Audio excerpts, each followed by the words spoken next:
Welcome to our LinkedIn Live here today, reporting to you from EDIPEC 2025. Thank you for joining our session here. My name is David Yankovitz. I am Deloitte's Global Energy and Chemical Leader. And my name is Haakan Jonsson. I'm retired executive from the chemical industry, and I served as an advisor to the Global Pathway Study that we're going to talk about here today. Haakan, thanks for joining us here at EDIPEC. It's great to be with you here today to riff on this really important topic about global pathways towards sustainability for the chemical industry. We've had a great week at EDIPEC thus far. A main theme really has been in terms of how to meet the growing needs of energy across the world. And we've had great conversations with many clients, with many organizations in terms of how to do that. In the next few minutes, Haakan and I are going to share with you some groundbreaking research that Deloitte has done with Princeton University's Andlinger Center for Energy and the Environment. It's about the global pathways study for the chemical industry. Like energy, the global chemical industry has the same challenges to meet the growing needs of the world in terms of materials, to meet the modernization of societies like we heard about, as well as the ability to meet the new infrastructure needs for AI, for data centers, all the buzz that we're hearing about here at the conference. Also, like the energy industry, chemicals plays a crucial role in the global economy. Chemicals by itself is projected to double in size in the next 50 years. In fact, there are no scenarios that we see as peak chemical scenarios, peak chemical demand. There is really no dematerialization on the horizon. The Princeton and Deloitte study was really inspired by many industry players, key value chain stakeholders, to do a couple key things. Number one, to crystallize the problem to lower emissions for a very important industry, to the economy, to what we all need. Number two is really to identify some of the key gaps and challenges, and then hopefully to set a unified ambition for all the stakeholders to take action.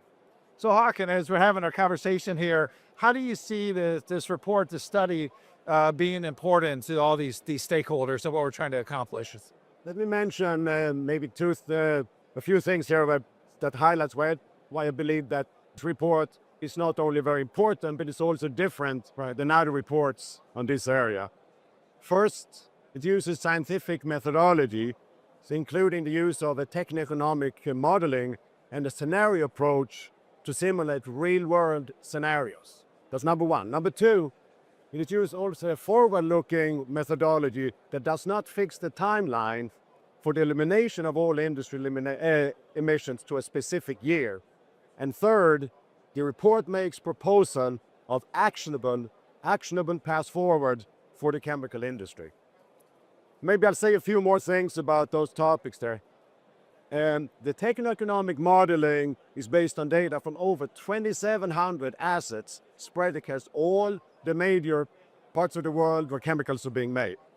And it covers the 10 chemical building blocks which makes up over 70% of the emissions made. Then the study provides also a necessary forward-looking view that pushes beyond 2050 to evaluate scenarios based on technology readiness, capital expenditures, appetites, cooperation between industry players and governments, and the willingness of the consumers to pay for lower emission products. And also it offers a perspective on the challenge of meeting corporate emission reduction ambitions, including potential pathways to achieve those goals. Yeah, that's great. So you did basically a good description of the basis of the techno-economic analysis that was done in this study. In addition to that, it was also important for us to understand the customers, who actually would be interested to purchase low carbon chemicals in this case.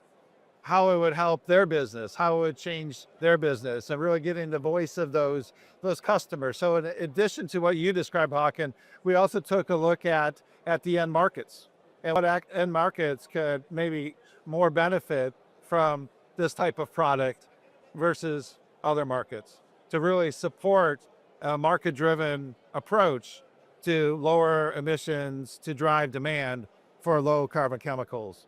So as part of the market assessment, we did some blinded interviews to really understand, what those needs are, what those expectations are.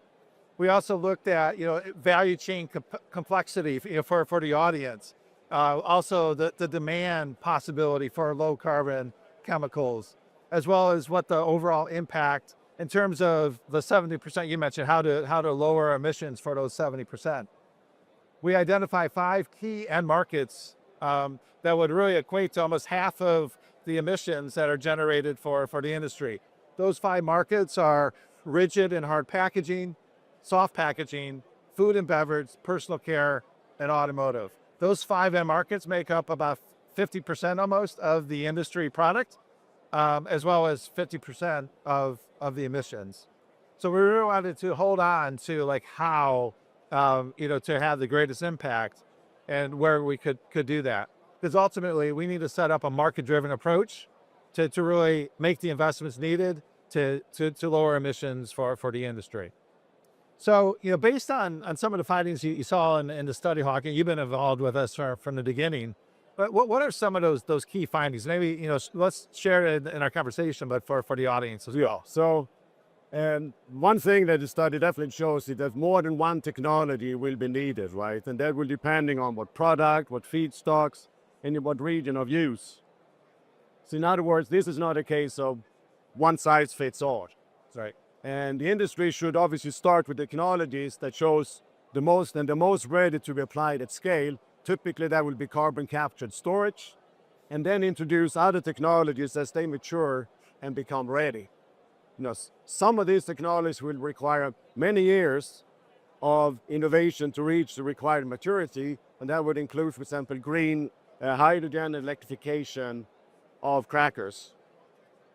And the study shows that while the abatement costs will decline in all regions as technology deployment increases, feasibility is influenced by local factors such as geology for carbon dioxide storage, renewable energy availability, and the infrastructure. Now, in the report, you will find the primary as well as secondary abatement technologies for all the covered building blocks per region and by cost. Yeah, that's very, very powerful. So where's this all going, right? The reality is there's going to be a large capital investment required, really up the value chain in all those technologies and probably more to really lower emissions in the production of those 10 building blocks.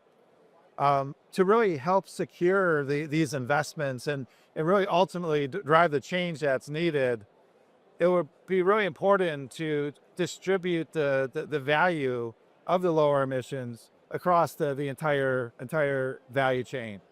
So, how can we actually get started on this challenge in front of us? We feel that there's probably 5 key gaps that stand between us and achieving this required investment cycle. The first one is to really, build the trust or the confidence in really what a low carbon chemical could be. And something that we feel is very important is having a carbon counting standard that's really transparent, comparable, and trusted. So you as a end market consumer of that low product company, you have confidence that it is what it says it is. And then maybe you have the confidence to be able to, pass that pricing premium on to your customers as well. So we feel that is very fundamental to this whole thing, to build that trust that's needed to support the market. The second is to really diversify investment channels. It's really not more the same. It's really going to take the ability to drive a different set of investments to really make this all work. It's probably going to be a blend of, some public investments, as well as obviously private investments of the industry. Thirdly, investment policies really need to be set up to really spur the investment, and to really start the whole flywheel that's really needed to move this forward.